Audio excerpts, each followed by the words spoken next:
ఎన్నికలకు ముందు విమర్శ చేయడం ఒక ఎత్తు. ఎన్నికలైన మరుసటి రోజు నుండి విమర్శనాస్త్రాలు అందుకోవడం మరొక ఎత్తు. జగన్మోహన్ రెడ్డి ఎన్నికలకు ముందు సిద్ధం సవలప్పుడే తెలుగుదేశం పార్టీ మీద తీవ్రస్థాయిలో విరుచుకుపడింది.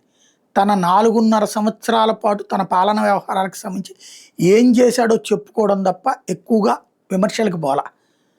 అది పవన్ కళ్యాణ్ విషయంలోనైనా, చంద్రబాబు విషయంలోనైనా. అది తప్పయింది. అందువల్లనే జగన్మోహన్ రెడ్డి నష్టపోయాడు, మనల్ని మనం ప్రొజెక్ట్ చేసుకోగలిగాం అన్నది బాబు గారి ఆలోచనలాగా ఉంది.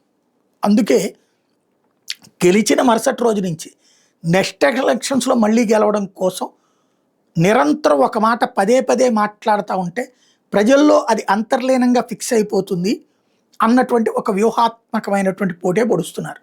గొడ్డలి పార్టీ, సైకో పార్టీ, రాక్షసులు ఇలాంటి పదాలు పదే పదే వాడటం ద్వారా ఎన్నికలప్పటికీ ఆయన ఆలోచన ఏంటంటే తెలుగుదేశం పార్టీ ఏదన్నా లోపాలు చేసినా, ప్రభుత్వం ఏదన్నా లోపాలు చేసినా సరే జగన్తో పోల్చుకుంటే బెటరే కదా అన్నటువంటి ఆలోచన రావాలి.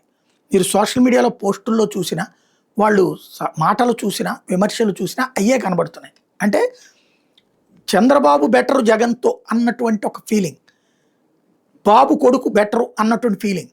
ఇది చేతిలో ఉన్న పేపర్లు, టీవీలు, మౌత్ పబ్లిసిటీ ద్వారా బాబు గారు చేస్తున్నటువంటి ఎత్తుగడ.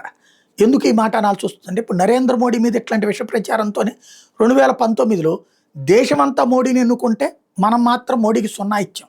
పైగా 0.9% ఓట్లను దిగజార్చాం భారతీయ జనతా పార్టీకి. ఎందుకు అంటే అదే కారణం. అలాంటిదే ఇప్పుడు జగన్ మీదన, అంటే నాడు మోడీ మీదన బాబు ఏ అస్త్రం అయితే వేశారో అదే అస్త్రాన్ని ఇప్పుడు జగన్ మీద వేస్తున్నారు.